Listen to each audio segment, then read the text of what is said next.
de hoy, el encuentro número 14, miren cuántos ya vamos compartiendo, son los celos y la relación de pareja, ¿no?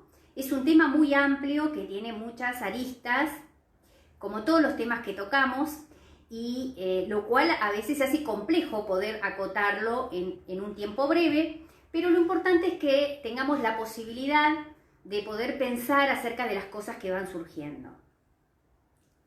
Por empezar, vamos a hablar de los celos, deriva del latín celus, que tiene que ver con la palabra ardor, pasión, con las ansias por alguien, por algo o por alguien, ¿no? Siempre tenemos en cuenta que la cultura, siempre, de alguna manera, termina incidiendo en las emociones a lo largo del tiempo. ¿Qué quiero decir con esto? En una época, por ejemplo en la Grecia antigua, los celos eran como bien vistos, es decir, quien reaccionaba por celos era algo que estaba bien aceptado, ¿no? Bueno, ahí tenemos la trilogía de Eurípides, donde habla del caso de Medea, ¿no? ¿Qué pasa? Medea estaba casada con Jasón, quien de alguna manera le propone paralelamente casamiento a otra mujer que se llamaba Glauce. Glauce, que era la hija de Creonte y que de alguna manera era quien habría organizado todo el matrimonio, se apresura, sabiendo que era muy inteligente Medea, a pedir el destierro. Imagínense que Medea, casada con Jasón, se siente absolutamente deshonrada, digamos, ¿no? En su lecho, porque su marido le propone casamiento a otra. Pero ¿qué pasa? Antes de su destierro, ella lo que hace es pedir un día de permiso para preparar obsequios para la novia, para luego llevar a cabo su destierro. En ese día, ella lo que hace es regalarle a la novia una corona y un peplo. El peplo era esa vestimenta que se usaba anteriormente en esas épocas, con los hombros al descubierto y demás. Pero ¿qué sucede? Cuando la novia se coloca este peplo, en realidad muere automáticamente, ¿no? Es decir, que la termina matando Medea a su contrincante, digamos. Es de aquí que luego de eso también mata al hijo que ella tenía con Jasón y huye a Atenas.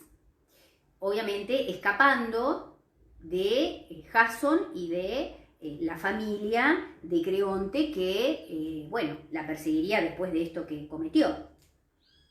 Es decir, que vemos que el tema de los celos desde siempre estuvo en auge, simplemente fue como cobrando distintos matices de acuerdo a la época cultural, ¿no? También hubo una gran escritora entre 1908 y 1986, francesa, que de alguna manera era una escritora muy feminista, que ahí ella dice que los celos deberían estar en la hoguera y que es incorrectamente político, digamos, ¿no? A partir de ahí, porque queda ubicada la mujer como en un lugar de objeto, ¿no? El caso igualmente que contamos anteriormente, obviamente, era la inversa, ya que los celos pueden ser tanto del género femenino como masculino, ¿no? En el caso de Medea era ella la celosa. Digamos que ahí ya era un caso más grave, que lo vamos a ver más adelante, que tenía que ver más con una celotipia, ¿no? Porque, digamos, llegó al extremo del matar. De alguna manera podemos pensar, digamos, que los celos son como una respuesta emocional que surge cuando una persona siente que hay una amenaza hacia algo que considera como propio, algo o alguien que le pertenece, ¿no? Ahí aparece algo que es del sentido del orden de la pertenencia. Es el temor de que el otro u otra repare en otra persona que, digamos, y la abandone o lo abandone. Este sería el eje central, el temor al abandono. A veces los celos pueden ser imaginarios o reales, ¿no? O sea, fundados o infundados, este sería el punto. Hay que tener en cuenta que, de alguna manera, siempre cuando los celos se instalan, el otro aparece, cuando no son esporádicos o es un hecho aislado, como también veremos más adelante, cuando está, digamos, presentificado como algo ya instalado, termina como ubicando el celoso al celado en un lugar de objeto, en un lugar degradado, ¿no? Como si fuese, como dije antes, un objeto de pertenencia. En este punto, el celoso siempre y de manera permanente lo que hace es requerir cosas, ¿no? Pedidos, reclamos para que el otro le corrobore todo el tiempo que lo quiere o la quiere, ¿no? Como dije antes, sea mujer u hombre. Lo que suele pasar muchas veces en las relaciones es que quien es celado o celada lo que hace a veces es acceder a esos pedidos, ¿no? Porque supone que es como un mal menor. Por ejemplo, a mi pareja le cela que use polleras, entonces, y bueno, me pongo pantalones, ¿para qué?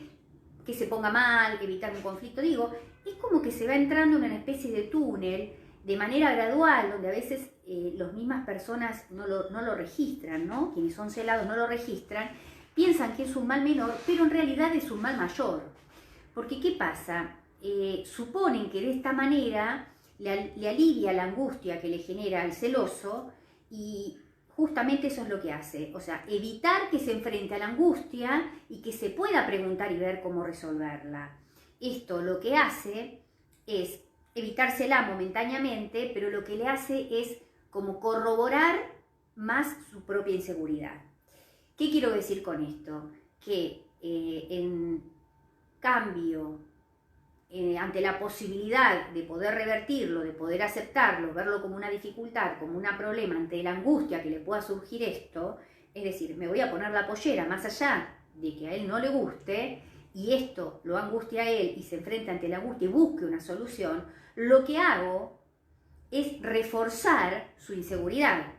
Porque a cada paso, a cada cosa que me pide, yo voy accediendo y voy dejando de lado por ahí mis cuestiones más personales, más íntimas, voy cada vez debilitándome más, ¿no? Y voy de alguna manera como no colaborando a que el otro busque ayuda terapéutica y a que al otro empiece a ver como algo que pone en riesgo la relación, de lo cual es responsable.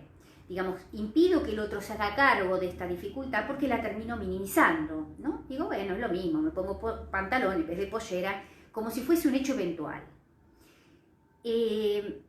Todos tenemos una historia que es personal, que es única, que es irrepetible, y todos nos enfrentamos a problemas universales. Los problemas universales son desde las crisis de pareja, desde las pérdidas, desde las separaciones, desde los duelos, las muertes. Es decir, todos estamos atravesados, nada más que todos los resolvemos de manera diferente, de acuerdo a los recursos que cada uno tenemos de manera personal. Esto es para tenerlo en cuenta, ¿no? O sea, la misma situación o una situación muy similar, dos personas la pueden resolver de manera absolutamente distinta. En relación a esto de los celos, hay algo que comúnmente uno suele escuchar, que son de estas tantas creencias que suele haber en relación a todos los temas que venimos viendo, que por ejemplo es, si no te cela es porque no te ama. Bueno, esto es una falacia, ¿no? Esto no es así. En realidad no es así. Porque, digamos, quien cela, en realidad, por ahí tiene una autoestima baja, se ama poco a sí mismo. Digamos, si nos ponemos a pensar, todos hemos pasado en algún momento en sí por alguna situación de celos, desde niños, ¿no? Digamos, lo más normal es que cuando los niños tienen un hermanito, más allá de que sea amado y que sea esperado, aparezcan los celos. Es podríamos llamar como un síntoma lógico, natural y esperable en una situación de esas, ¿no? Donde siente que por ahí va a compartir a sus papás y que va a perder algo del amor que ellos le dan. Fíjense que se reitera, ¿no? Siempre en donde sea, el temor de quien está celoso es la pérdida de algo que para él es valioso, algo amado. O sea, que nos sucede a todos. Es un, digamos, hecho que todos en algún momento lo hemos experimentado. Quizás de más adultos en alguna situación de pareja, algo que nos haya generado algo de celos, ¿no? O sea que el celo ahí aparece como una respuesta emocional a un temor, que en este caso es la pérdida, como dijimos, ¿no? De alguien que consideramos que es valioso y que lo consideramos de pertenencia personal, ¿no? Ahí es donde aparece que decimos como degradado un lugar de objeto, como si fuera algo que me pertenece. De hecho, podemos pensar que los celos, si se da de una manera puntual, como decíamos, y esporádica, digamos, no es algo que tenga que ver con algo riesgoso o peligroso, digamos, por el contrario. Ahora, si se repite y son exageradamente, digamos, experimentados, no permite un curso normal del pensamiento y se torna lo que definimos muchas veces una celotipia, ¿no? Que ya son casos patológicos, donde el pensamiento ahí ya no tiene un curso normal, digamos. Ahí el curso del pensamiento se ve alterado. ¿Por qué? Porque la persona imagina y piensa cosas que en la realidad no existen, ¿no? A ver, ahí ya estamos hablando de una pareja que entra en un curso, digamos, en el curso de una relación más bien tóxica, más bien de riesgo, podríamos pensar, ¿no? Hay una película que les quiero proponer, que la tienen que ver, que es perfecta para este caso, que en realidad es del 2017. La película en inglés es Unforgettable, que quiere decir inolvidable, pero como siempre digo, es posible que aparezca con otra traducción que nada que ver, que es Mío o de Nadie. Me parece que acá la están dando con ese nombre, que es Mío o de Nadie, que es una historia extrema, es dramática, pero está muy bien y es ejemplificadora de este tema que estamos hablando. Recuerden, Mío o de Nadie. Seguramente ese es el título con el que la encuentren. En algún punto, bueno, grafica perfectamente el todo o nada, ¿no? O sea, ahí donde el otro aparece de grado en un lugar de objeto, donde solo de la única manera que puedo permitir que esté, que viva, ese es mío. No voy a contar más de la película porque si no pierde sentido, pero véanla, recuerden, Mío o de Nadie. Es muy buena y es del 2017, no es tan vieja. La van a encontrar con facilidad. A ver, los celos nada tienen que ver con lo que, digamos, hace mi pareja, ¿no? Uno podría pensar, los celos tienen que ver con lo que yo pienso que mi pareja hace, que no es lo mismo, ¿ok? Ahí en este punto podemos pensarlo como una cuestión, digamos, absolutamente que al pensar que el otro es de propiedad mía, en este caso si yo fuese la celosa, yo considero que es lo que el otro tiene que hacer para dar por hecho que me quiere y corroborar que está todo bien. Digamos, sería como una especie de control que en la medida que el otro hace lo que yo espero, ¿no? Yo siendo la celosa, eso me da garantías de que me quiere y a mí me alivia, ¿no? Es decir, si nos ponemos a pensar, nada tiene que ver con el amor en ese punto patológico, porque el amor tiene que ver con la libertad, tiene que ver con el cuidar, tiene que ver con el crear un vínculo sano, ¿no? De confianza. Hay un autor que se llama Roland Barthes, que es muy, muy interesante, que escribió un libro, que se llama Fragmentos de un discurso amoroso, donde él habla de los celos y dice que en realidad en la medida que uno cela y en la medida que uno se enamora, más experimenta los celos porque es más consciente de la labilidad del deseo y que el deseo fluye, ¿no? Es decir, si mi pareja desea, puede dejar de desearme a mí, puede desear a otro, digamos, esta es como la ilusión, pero que él dice que él sufre en varios aspectos, porque él se reconoce como celoso. Es un libro muy interesante, que es de 1977 y tiene fragmentos muy lindos, muy interesantes, recuerden el nombre, Fragmentos de un discurso amoroso, donde él se reconoce y dice que, bueno, por un lado sufre por ser celoso, en segundo lugar, porque en realidad se siente discriminado por ser celoso, porque a la larga obviamente los celos lo que terminan haciendo en una relación no es unir, sino es alejar. Y en otro lado, porque dice que termina hiriendo a la persona a la cual quiere, es decir, él detesta ser celoso y de alguna manera se pregunta, a pesar de que es consciente de la labilidad del deseo del otro, no puede dejar de cuestionarse y vaya a saber, tendrá que ver con su historia, porque esto a él le resulta como inmanejable en algún punto, ¿no? Acá lo bueno es que, digamos, él reconoce esta dificultad. Hay muchos que no lo reconocen. Yo decidí llamarle, están los celosos y está el lado B de los celosos, diría yo. ¿Qué es el lado B? están las personas que no son celosas, pero que sí tienden a provocar situaciones provocativas para con el otro, que también a veces se tornan patológicas, es decir, tratan de generar celos en el otro, intencionalmente, para que, digamos, reasegurarse que el otro lo quiere. ¿Se entiende? Es decir, ahí ya no es el celoso, pero sí es alguien que también de manera, digamos, no esperable, no muy sana, genera esto. Y muchas veces establecen vínculos de este tipo, ¿no? Donde le provoca celos al otro para que el otro le corrobore y le diga, no, pero mirá, si vos sos el mejor. Digo, estas cuestiones también se dan. Es decir, que no es el celoso o la celosa clásica, por lo que entendemos, sino que es la persona que todo el tiempo está provocando situaciones de conflicto con el otro, pero en relación a sí mismo, es decir, provoca situaciones armadas de celos para corroborar, también por inseguridad, que el otro le interese, que no le pasa desapercibido. Bueno, eso también, digamos, no es algo que está bueno, no es algo que permite que la relación fluya, no es algo sano, podríamos mencionar. Y como siempre digo, no tienen que ver con la coacción, ¿no? El amor nunca tiene que ver con la coacción. Y pensemos que en estas situaciones lo que termina sucediendo es la coacción, porque el otro se torna controlador y la persona celada controlada. Entonces actúa bajo coacción, no con libertad. A veces bajo el halo del amor, ¿no? Ante la idea que esto es así porque de alguna manera me quiere, ¿no? Yo recuerdo el caso de una paciente que tenía un grupo de amigas que se solían encontrar con frecuencia, una vez por semana, una vez cada 15 días en un bar para tomar algo, hasta que una de ellas se pone de novia, digamos, había otras que tenían pareja, creo que eran 4, una de ellas que no tenía pareja, se pone de novia y a partir de ahí comenzó como a distanciarse de sus amigas. ¿Pero de qué manera?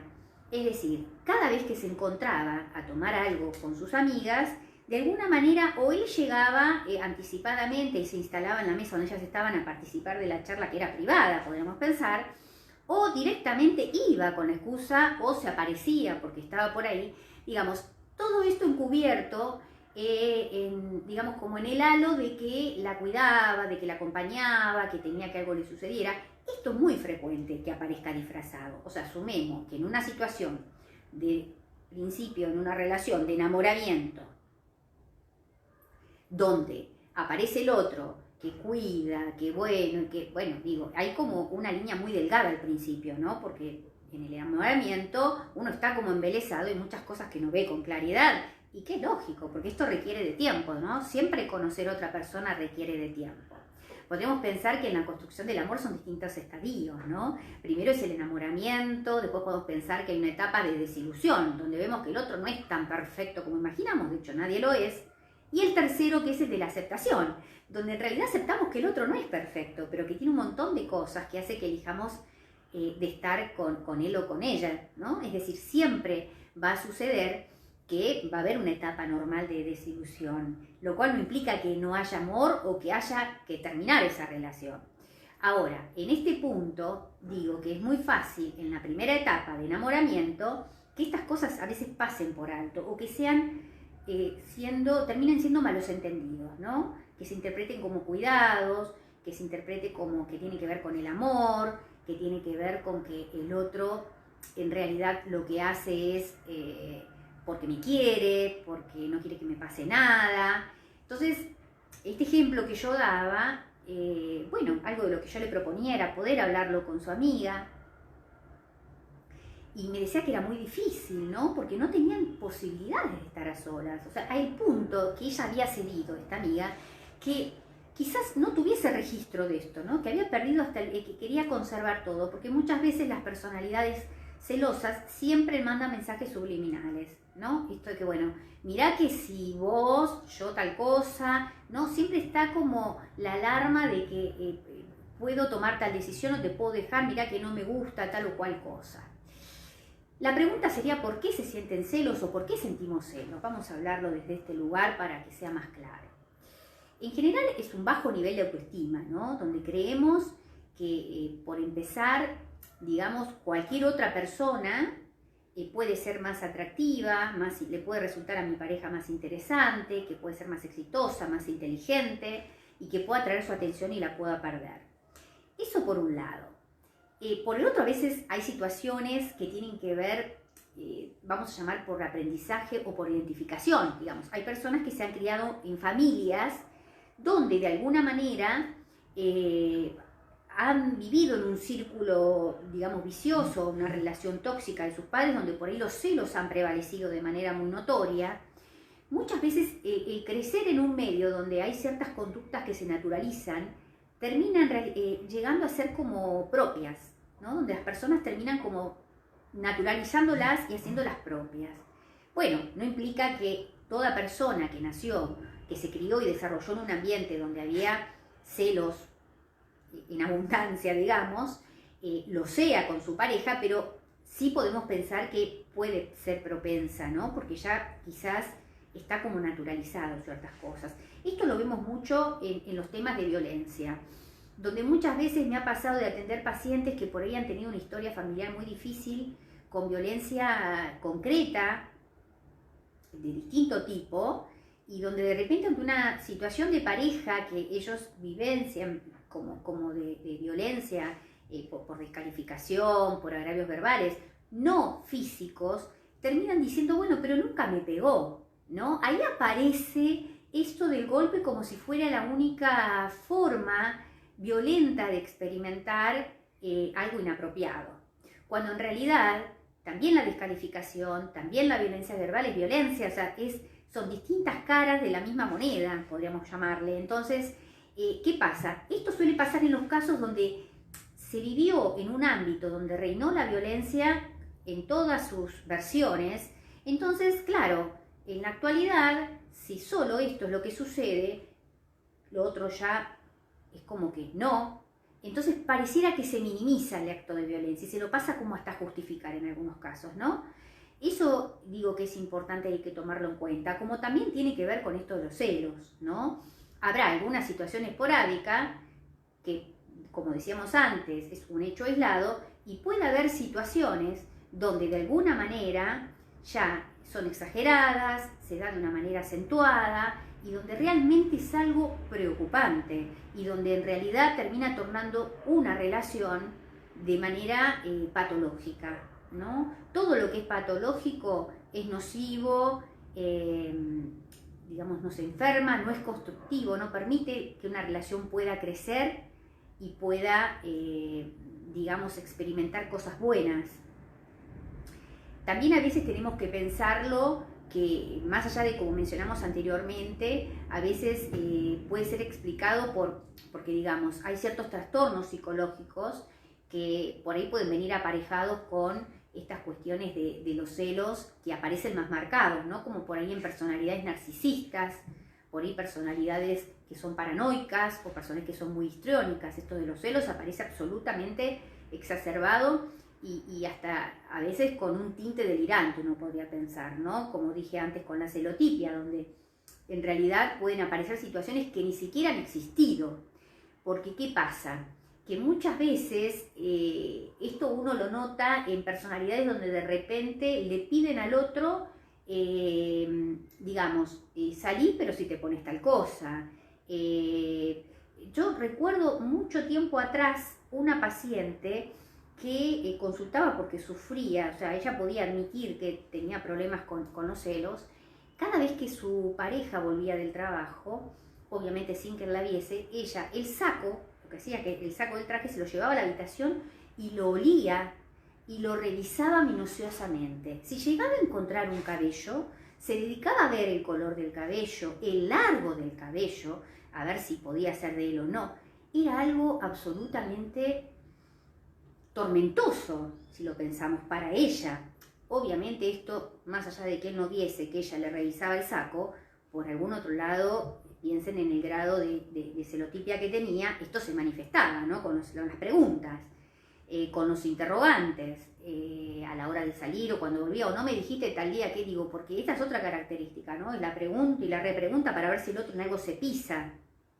Porque recuerden que, como dijimos, quien tiene problemas severos de celos, en realidad muchas veces no es lo que hace su pareja, sino lo que él supone que hace. Entonces es como que tiene una premisa de que el otro lo engaña o lo puede engañar en cualquier momento, entonces va por la confirmación, Por eso es la pregunta y la repregunta. Y muchas veces se presenta como si supiera mucho más que la pareja misma de ella misma. A ver si se entiende, ¿no? Pregunta y repregunta para ver si el otro se pisa en algo, digo, porque hay un grado de desconfianza, obviamente, que está implícito en esta patología.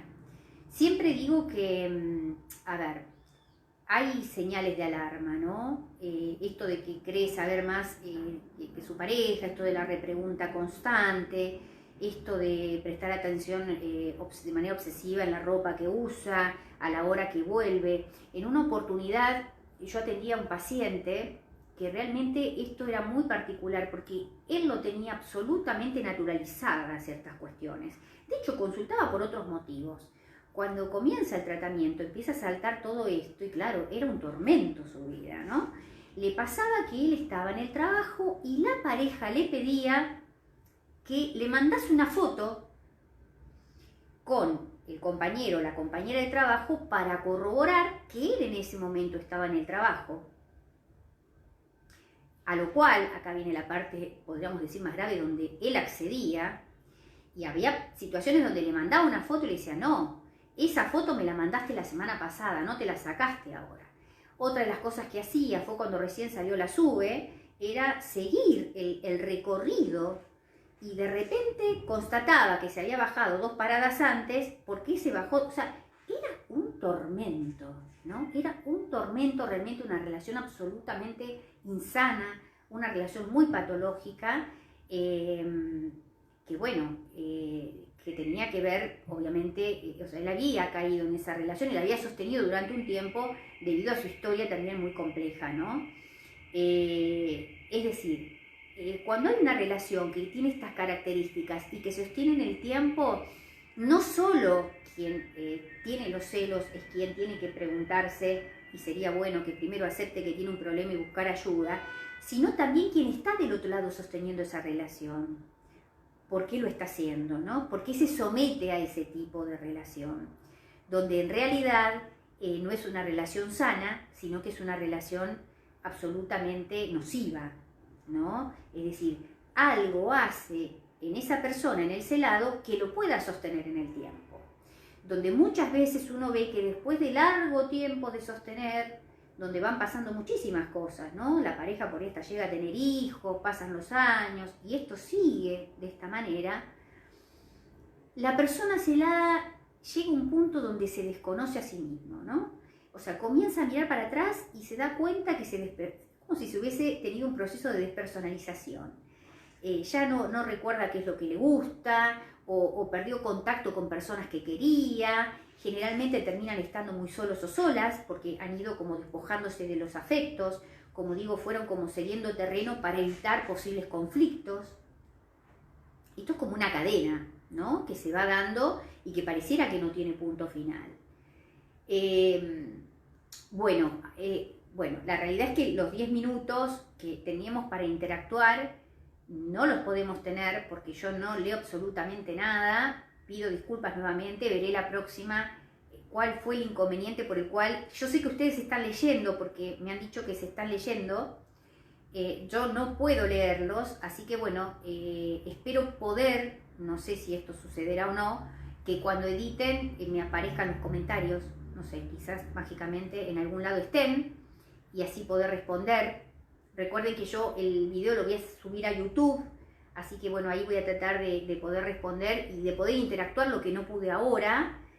Me interesaba mucho saber qué pensaban al respecto, porque seguramente todas o todos en lo personal o en alguien allegado han visto situaciones, que es lo que suele pasar muchas veces, ¿no?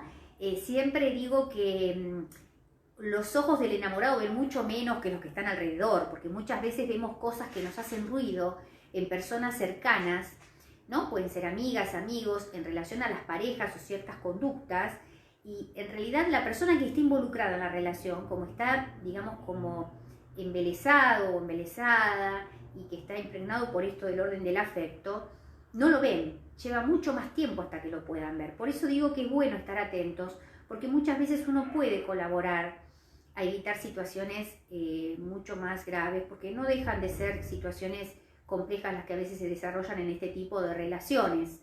Son relaciones, como dijimos, enfermizas, patológicas, donde muchas veces la persona se va aislando, se va encerrando, muchas veces no le cuenta ni siquiera a sus mejores amigas cosas que le hacen ruido, porque hay como una necesidad de preservar al otro en este lugar como mágico. Entonces, al no contar, muchas veces esto se dilata, ¿no? Y bueno, yo siempre digo que es de buenos amigos y amigas poder, cuando uno ve que algo le hace ruido mal, transmitírselo. Esto no hay que tomarlo a mal, porque se supone que las personas que nos quieren, siempre todo lo que puedan decir es para colaborar y para aportar, y nos pueden ayudar a pensar en otras posibilidades. A ver, si podemos pensar, también William Shakespeare hablaba en relación a los celos, por eso digo que esto ha sido como una moneda corriente de todas las épocas y tiempos. Él decía que una vez que los celos nacen son como un monstruo que se alimenta a sí mismo, ¿no? Esto sería como la idea de que crece y que pareciera que no tiene final. Me parece que ha habido muchas incursiones, así como les comenté de Simone de Beauvoir, no sé cómo se pronuncia muy bien porque es en francés, que es la escritora francesa que empezó a hablar, digamos, de una manera, desde un lugar distinto, ¿no? En el feminismo ha incluido esto que tiene que ver con los celos como algo, digamos, corrosivo. Me parece que ahí ha también dado como un vuelco en todo lo que tiene que ver con la posición de la mujer y también del hombre, digo, más allá del feminismo que estamos hablando, en lo cual ella interfirió, también podemos entender que lo mismo sucede a la inversa, ¿no? Porque son menos los casos, pero los hay también, obviamente, casos extremos donde, digamos, el objeto, digamos, en este punto, quien está colocado en el lugar de objeto es el hombre y la mujer es la persona que por ahí actúa de manera, en muchos casos, hasta violenta, ¿no? De hecho, el control es también un acto de violencia y muchas veces no se lo ve de esa forma. Toda situación de coacción es violencia. No hace falta que haya un golpe, no hace falta que haya una palabra que descalifique. El control en sí es un elemento que lo podemos pensar como violento. Entonces, ni de un lado ni del otro, obviamente, es algo bueno ni favorable. Yo no sé si ustedes recuerdan, hará 2 años atrás, no creo que más tiempo, había salido en los medios el caso de un hombre donde de repente había de hacer la denuncia porque él, digamos, su pareja, evidentemente padecía, no sé cuál era su trastorno de base, pero sí tenía una celotipia evidente, donde le armaba terribles escenas y lo golpeaba, ¿no? Al punto que lo golpeaba, ya esto que decíamos de que su pensamiento se desvirtuaba, ¿no? Por ella no era lo real, sino era lo que ella tenía la certeza que creía ver.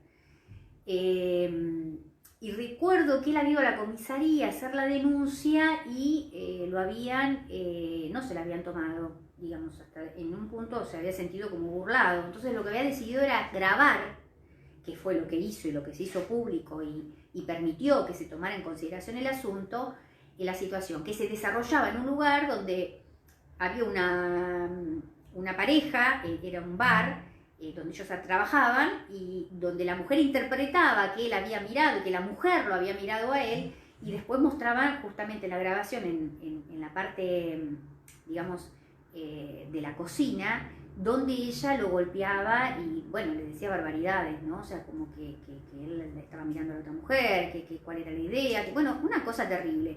Pero digo, en algún punto, en ningún tipo de relación esto es favorable, obviamente, y siempre el otro termina ubicado, cuando hay celos patológicos, en un lugar degradado de objeto, donde, como dije antes, es de pertenencia absoluta y donde se supone que yo decido, ¿sí?, qué es lo que tiene que hacer para yo corroborar que realmente me quiere. Es decir, si lo pensamos, el amor tiene que ver con la necesidad de hacer feliz a un otro. Y esta otra situación, digamos, tiene que ver con la necesidad de controlar a un otro para que me haga feliz a mí. Son dos cosas absolutamente distintas y, bueno, obviamente no están bien vistas ni son sanas. Y bueno, podemos decir que las señales de alarma tienen que ver con esto, ¿no? No confundir cuidado con control, esto de los interrogatorios, esto que es importante que las personas podamos discriminar a veces en algo que es como muy frecuente y que no sucede, que es entre los secretos y la privacidad, ¿no? La persona que es controladora no permite que haya privacidad, mucho menos secretos. Y la realidad es que un índice de salud es que toda persona, aunque esté en pareja hace 10, 5 o un año, no importa cuánto, tenga un ámbito de privacidad, porque es un índice de salud. Si no, estaríamos hablando de una relación simbiótica, nociva, donde el otro necesita saber todo de mí y yo del otro. Y esto no tiene que ver con la confianza y no tiene que ver con una relación saludable. Así que bueno, por lo pronto eso es para tener en cuenta, y en situaciones saber poner límites, saber poder decir que no, porque de alguna manera si esa relación me interesa y existe alguna posibilidad de que prospere, es simplemente diciendo que no a lo que no considero, no accediendo, más allá de que al otro le genera angustia, más allá que yo suponga que es un mal mayor, seguramente es un mal menor. Como dije antes, acceder al control es no permitir que el otro, en este caso el celado, el que cela, se angustie y se enfrente a esto y trate de resolver lo que le pasa. Es la única forma, poniendo límites y tratando de preservar una relación sana, respetando lo que uno siente, respetándose uno mismo, cuidando la propia autoestima, que no se pierda en una relación, eso uno lo tiene que conservar, porque muchas veces es lo que uno ve cuando una relación termina. Más allá del dolor hay como una pérdida, ¿no? Esto es porque ha habido como un desgaste de mucho tiempo, donde uno ha cedido a cosas, donde uno ha permitido cosas que por ahí no las consideraba viables. Entonces tengamos en cuenta eso, y ante un celoso o celosa siempre tener en cuenta que todos somos seres deseantes y que podemos ser deseados por otros, pero que en todo caso a la hora de estar en una relación uno pueda con claridad decir, bueno, sí, pero yo elijo y decido estar con vos. Es decir, no nos engañemos, el deseo fluye, el deseo está y las posibilidades siempre están. En todo caso, la elección de pareja es personal. Entonces, porque si no nos engañamos, ¿no? Es decir, lo importante y tener claridad implica saber que somos seres deseantes, pero que elegimos estar dentro de una relación y quien está con nosotros también nos elige. Eso es lo que habla de una buena posibilidad de concretar una relación sana y que pueda crecer y prosperar. Bueno, los dejo acá, lamento, me duele realmente no haber podido interactuar, espero poder recuperar los comentarios y poderlos realmente... Siento que me faltó como el abrazo, ¿no? Que es poder interactuar con ustedes y sus comentarios. Prometo resolver esto, debe ser un detalle de algo que he tocado sin darme cuenta, y bueno, seguiré aprendiendo cada vez más a pesar de esto, relacionada con la tecnología, y bueno, gracias a esto nos podemos comunicar. Así que les mando un beso muy grande. Después les voy a pasar más adelante la encuesta para que elijan el tema que más les interesa para el próximo sábado. Y bueno, espero poder leer después los comentarios y poder responderles y poder estar interactuando como siempre lo hacemos.